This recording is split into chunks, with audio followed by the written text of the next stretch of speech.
Hi everyone, and welcome to my review for LIL GATOR game, a sandbox adventure with multiple quests, exploration, and a heartwarming story that is surprisingly deep and meaningful.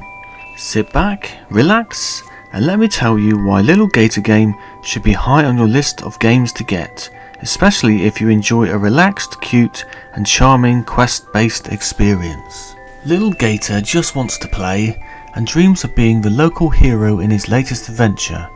His big sister used to be his staunch companion, inventing elaborate experiences for them to enjoy together. Now she is at college and is a responsible guardian to her younger brother, and important study assignments take precedence. LIL GATOR is desperate for her to put down her books and to start playing, so he rounds up his friends and convinces them that the only way to get Big Sis involved is to show her how much fun playtime can be. LIL GATOR game does a wonderful job of taking you back to your childhood and reliving some of those adventures you may have had. It was pleasurable just reminiscing about some of the things I got up to whilst watching LIL GATOR's imagination run riot on the island. Adventures are witty, imaginative, and so much fun to perform, and there is such camaraderie between his friends that it makes you feel all warm and fuzzy inside. Traversing the island was very entertaining, with solid mechanics and always something interesting around the corner. The island looks great, and the characters you meet always have a story to tell and a new adventure to wrap you up in. At first I thought this was just going to be a game for kids, but the character interaction, development and story plot were excellent, and I found myself completely connecting and becoming immersed as if I was one of them.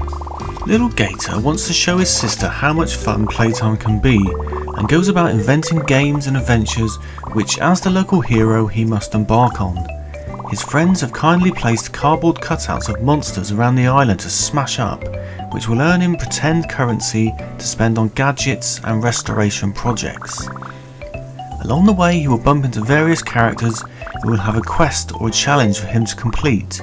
If he is successful, they become friends and are sent back to the playground, where they can be hired to help transform it into a magical place that will impress his sister so much that she will start playing. It is so much fun exploring the island, which is the perfect size not to overwhelm but still provide enough variety and area to make exploration exciting. Initially you are tied down slightly, as you can only climb certain heights before your energy runs out and you fall down. Finding the salesman can enhance climbing ability with an enchanted bracelet. Find him in 4 different locales, usually the highest or most remote, and purchase all 4 bangles to possess unlimited climbing skills. I would recommend concentrating on this first, as it opens up new areas and make exploration much more fun. Climbing up tall rock faces or trees not only looks cute, but is very satisfying too, and then you have the pleasure of leaping off and gliding around, looking for a place to land. There is so much to do to keep you entertained. If you like exploration, performing tasks and completing challenges, then you will love this game. They are all done so well, and not only tie into story and subplots, but create an atmosphere of exploration and wonder, like sliding down steep hills on a trash can lid you just found, or trying out your latest weapon or gadget. There is no map or waypoints, but there are signposts scattered around in places and characters who can guide you.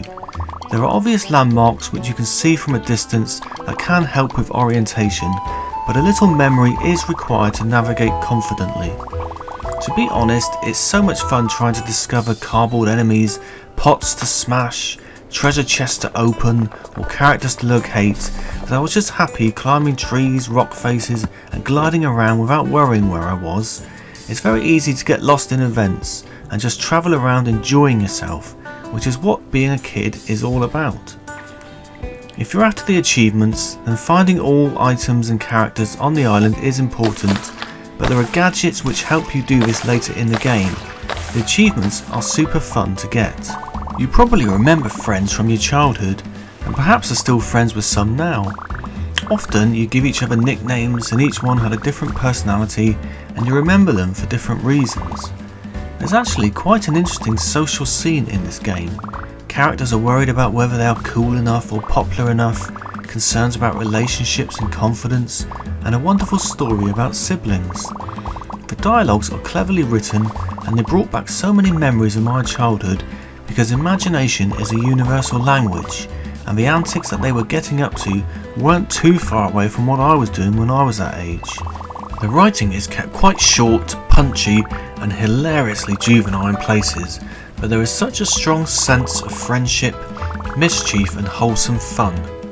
The conversations are so amusing that I delighted in meeting new characters just to see what they would say.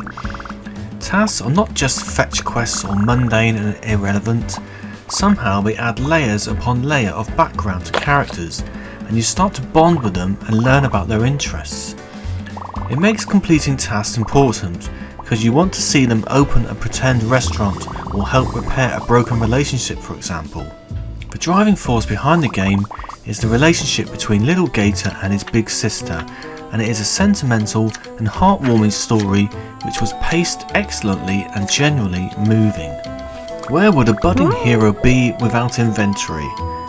Completing tasks can reward you with costumes, weapons, shields and gadgets which you can equip whenever you like. Some items are more suited to certain tasks and may be the difference between completing it successfully or not. For example, if you can't beat the time on an assault course, why not equip your shield and slide down the track instead? There are numerous ways of completing tasks using your gadgets, and it is fun to mess around and experiment with them, whether it's blowing a balloon or chewing bubblegum and ascending into the sky, or using your sticky hand to climb a mountain. They're all good fun to try out. If you enjoy dressing up your character, there are a few different looks to give him. There is no combat as such, the cardboard cutouts don't fight back, but it's still fun to try different weapons and dress up as various heroes. Everything is colourful, larger than life, and the characters are bursting with personality. There is definitely an overload of cuteness, but everything just looks perfect and as a child would perceive. There is no speech when dialogues are initiated, but you do hear the sound of mimicked voices in a cute and cheery manner. The soundtrack is very jaunty and uplifting. Little Gator is a very special game and probably my favourite game of the year. Time just flew past whilst playing it, and I was genuinely sad when it ended. It's not often a game can invoke such strong memories of your childhood and wrap you up in a cosy warm blanket of fun. Incredibly relaxing, uplifting and entertaining, it's a game everyone should experience no matter what age you are, as everyone needs a little Gator magic to remove you from the drudgery of life sometimes. Okay, that's all for my review of Little Gator Game. I hope you enjoyed it. Stay tuned for further reviews. Coming soon, I still have to give my thoughts on Once Upon a Jester, Cats and the Other Lives, and You Suck at Parking. If you're interested in any of those, please click the notification bell, and if you enjoyed this video, I'd really appreciate a like and a subscribe.